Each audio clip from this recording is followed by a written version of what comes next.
अली, ना तो हम कोई छोटे बच्चे मैं जानता हूँ गलती मेरी थी और मैं बहुत शर्मिंदा हूँ। और ना ही हाई स्कूल स्वीटहार्ट से जो तुम मेरे घर के बाहर इस तरह खड़े हुए हो। मेरी वजह से क्यों? अपनी मर्जी से यहाँ खड़ा है। लेकिन आप प्लीज एक बार मेरी बात सुन लें। बात एक माफी की थी, आपने बढ़ा दी।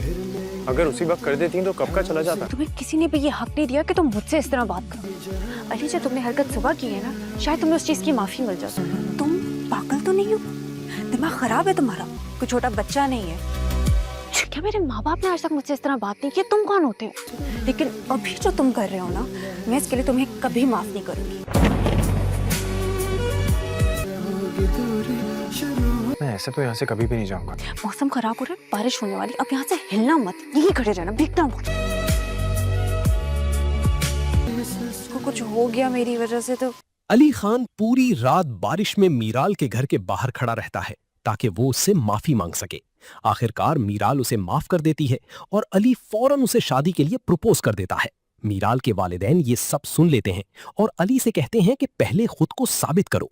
अली मीराल को अपनी कंपनी दिखाता है, जिसे देखकर वो हैरान रह जाती है और शादी के लिए हाँ कर देती है।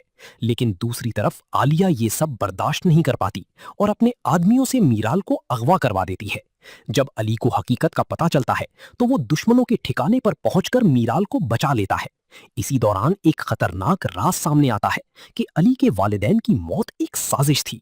सच जानने के बाद अली अपने दुश्मन से बदला लेता है और फिर फौरन मीराल से निकाह करने का फैसला कर लेता है।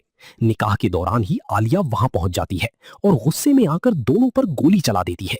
अब क्या अली और मीराल जिंदा बच पाएंगे? ये जानने के लिए हमारे चैनल को सब्सक्राइब करें।